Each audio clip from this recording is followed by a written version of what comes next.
Okay. So ఇక్కడ 2 tags ఉన్నాయి చూడండి.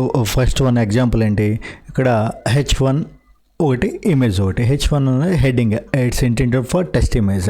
టెస్ట్ ఇమేజ్ని మనం ఎలా డిస్ప్లే చేస్తున్నాం, హెడ్డింగ్ రూపంలో డిస్ప్లే చేస్తున్నాం. దీనికి ఇక్కడ ఓపెనింగ్ ట్యాగ్ ఇచ్చాం. ఈ ఏరియాలో ఓపెనింగ్ ట్యాగ్ ఇచ్చేసి ఇది ఓపెనింగ్ ట్యాగ్. ఓకే.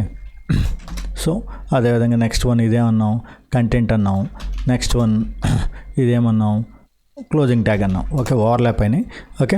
సో అలా కాకుండా ఇక్కడ చూడండి, ఇమేజ్ సోర్స్ అన్న దాంట్లో ఓన్లీ ఒక ఓపెనింగ్ ట్యాగ్ ఒక్కటే ఉంది. ఇంకా మిగతా ట్యాగ్స్ మిగతా ఏమీ కూడా లేవు. క్లోజింగ్ ట్యాగ్ లేదు, కంటెంట్ లేదు. ఓకే. సో ఇదే వాడు చెప్తుంది. సో ఎంటీ ఎలిమెంట్స్ కూడా ఉంటాయని చెప్పాడు. సో కంటెంట్కి సంబంధించి సెకండ్ పార్ట్ అయిన కంటెంట్కి సంబంధించిన ఇన్ఫర్మేషన్ ఏంటి, మొత్తం కంటెంట్లో కంటెంట్ అన్నది ఒక ప్లెయిన్ టెక్స్ట్ ఉండొచ్చు. అంటే ఓపెనింగ్ ట్యాగ్కి క్లోజింగ్ ట్యాగ్కి మధ్యలో ప్లెయిన్ టెక్స్ట్ పెడతాము. వేరేజ్ ఎప్పుడైతే ఇమేజ్ పెట్టామో దానికి ఓపెనింగ్ ట్యాగ్ క్లోజింగ్ ట్యాగ్ అన్నది ఉండదు.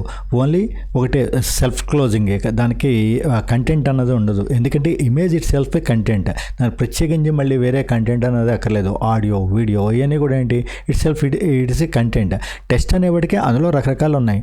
పారాగ్రాఫ్ ఉందా, ఆడియో పారాగ్రాఫా, లేకపోతే అది హెడింగ్ 1, హెడింగ్ 2, ఇలా హెడింగ్ స్టైల్స్ 6 స్టైల్స్లో ఏది, లేకపోతే అది సార్టెడ్ లిస్టా, అన్సార్టెడ్ లిస్టా అన్నది మెన్షన్ చేయాలి. వేరేజ్ ఎప్పుడైతే మనం ఇమేజ్ అన్నామో, లేకపోతే ఆడియో అన్నామో, వీడియో అన్నామో, దాంట్లో టైప్స్ అన్నది మనం ఇక్కడ మెన్షన్ చేయడానికి దానికి ఉండదు. ఇక్కడ ఎంటీ ఎలిమెంట్స్ ఉంటాయి, దాంట్లో డీటెయిల్ క్లాసెస్లో తర్వాత వస్తాయి. సో ఈ మెయిన్ కంటెంట్ని 3 రకాలుగా డివైడ్ చేసేయడం.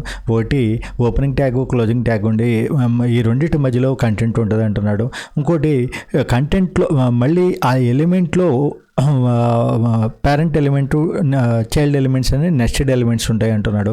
అదేవిధంగా కొన్ని ఎంటీ ఎలిమెంట్స్ ఉంటాయి అంటున్నాడు. Okay, next topic. అదేవిధంగా క్లోజింగ్ ట్యాగ్ ఫైనల్ ఇది.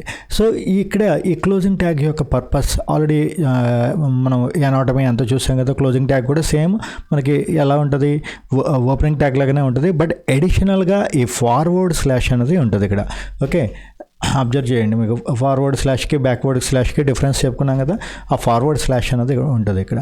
సో ఇక్కడ నెక్స్ట్ వన్ వీడియో ఎక్స్ప్లెనేషన్ ఒకసారి చెక్ చేసుకుంటూ వద్దాం. Syntax, the closing tag is return as ఈ విధంగా ఉంటుంది అని చెప్తున్నాడు. Okay, tag name forward angular bracket open చేసి క్లోజ్ చేసాం. అదేవిధంగా అందులో ఫార్వర్డ్ స్లాష్ అనేది ఇచ్చాము, ట్యాగ్ నేమ్ ఇచ్చాము, which forward slash before the tag name. Okay, చూడండి ఎగ్జాంపుల్స్ ఏంటి, హెడింగ్ 1, అదేవిధంగా పారాగ్రాఫ్, హెడింగ్ 2 ఇందాక ఓపెన్ చేసాం, ఇక్కడ క్లోజ్ చేసాం. ఓకే, సో అదేవిధంగా దీని యొక్క పర్పస్ ఏమంటున్నాడు, అసలు దీన్ని ఎందుకు ఇస్తున్నాం. The closing tag indicates the end of the HTML element and it tells the browser to stop interpreting the content with in. అంటే ఇక మనం ఎప్పుడైతే పారాగ్రాఫ్ ఉందో, పారాగ్రాఫ్ ఎండింగ్ అని చెప్పి ఇచ్చేసామో, ఇక నెక్స్ట్ నేను ఇవ్వబోయేది పారాగ్రాఫ్ కాదు, నెక్స్ట్ టాపిక్లోకి వెళ్ళిపోతున్నాను అని చెప్పడానికి, అది హెడింగ్ కాదు అని చెప్పి. అంటే beginning, ending, title, opening titles, ending titles type. Cinema ఉన్నప్పుడు మనం ఓపెనింగ్ టైటిల్, ఎండింగ్ టైటిల్ ఎలా వేస్తాం, సిమిలర్లీ ఇక్కడే అదే అంటున్నాడు. అదేవిధంగా next one matching, the closing tag must match the opening tags name exactly. అంటే ఇక్కడ ఫర్ ఎగ్జాంపుల్ మనం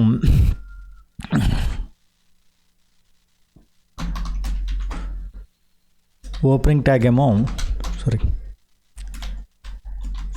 పి అని ఇచ్చేసి, క్లోజింగ్ ట్యాగ్ వచ్చేటప్పటికి H1 అని చెప్పి ఇలా ఇవ్వకూడదు. ఓకే, ఓపెనింగ్ ట్యాగ్ ఎలా ఉందో క్లోజింగ్ ట్యాగ్ సేమ్ ఉండాలి, బట్ స్లాష్ ఉండాలి. ఓకే, సో అది క్లోజింగ్ ట్యాగ్కి సంబంధించిన ఇన్ఫర్మేషన్. ఓకే, సో అది మ్యాచింగ్కి సంబంధించిన information. Next one self closing elements అంటున్నాడు. So elements without content like image or break, BR అంటే ఇక్కడ బ్రేక్ అని చెప్పి వస్తుంది. నెక్స్ట్ టాపిక్లో చూద్దాంలే, జస్ట్ అదొక ఎగ్జాంపుల్ గుర్తుంచుకోండి. Don't request the closing tag.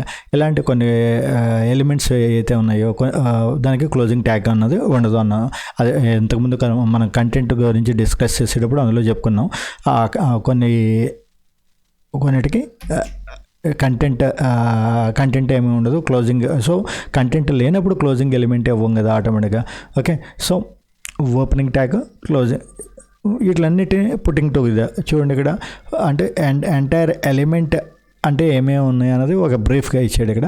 Opening tag ఒకటి, కంటెంట్ ఒకటి, క్లోజింగ్ ట్యాగ్ ఒకటి. ఓకే, క్లియర్ కదా. సో ఇప్పుడు మనం ఏం చేస్తామంటే నెక్స్ట్ ఈ వీడియో కంప్లీట్ అయిన తర్వాత దీన్ని క్లోజ్ చేసేసి నెక్స్ట్ మీరు అసైన్మెంట్ ఒకటి ఇస్తాను నేను. ఆ అసైన్మెంట్ ఎక్స్ప్లెయిన్ చేస్తాను ఎలా చేయాలి అన్నది. దాన్ని ప్రాక్టీస్ చేసి నాకు అప్లోడ్ చేయండి. మీ దాంట్లో అప్లోడ్ ఆప్షన్ ఉంటుంది, అది మొత్తం ఓపెన్ కంప్లీట్ చేసిన తర్వాత అప్లోడ్ చేయండి. అలా ఎలా చేయాలి ఏంటి అన్నది కూడా నేను ఎక్స్ప్లెనేషన్ ఇస్తాను. ఓకే, అప్పుడు మనకి ఈ టాపిక్ మీకు అర్థమైందా లేదా అన్నది ఒక ప్రాక్టికల్ నాలెడ్జ్. ఇక్కడ నుంచి మొత్తం అన్ని టాపిక్స్ కూడా ప్రతిదీ కూడా అసైన్మెంట్స్ కూడా ఉంటాయి. ఇప్పటివరకు కేవలం థియరీ టాపిక్స్ జరిగినాయి కాబట్టి కేవలం క్విజ్ ఉంది. వెరస్ ఇప్పుడు ఇక్కడ నుంచి నెక్స్ట్ క్లాస్ నుంచి మనకు అసైన్మెంట్స్ కూడా ఉంటాయి. ఈ క్లాస్లో మనం చేసిన టాపిక్ అంతా కూడా ఒక అసైన్మెంట్ రూపంలో కంప్లీట్ చేస్తే అప్పుడు మీకు ఒక ఐడియా అన్నది క్రియేట్ అవుతుంది. Okay, thank you.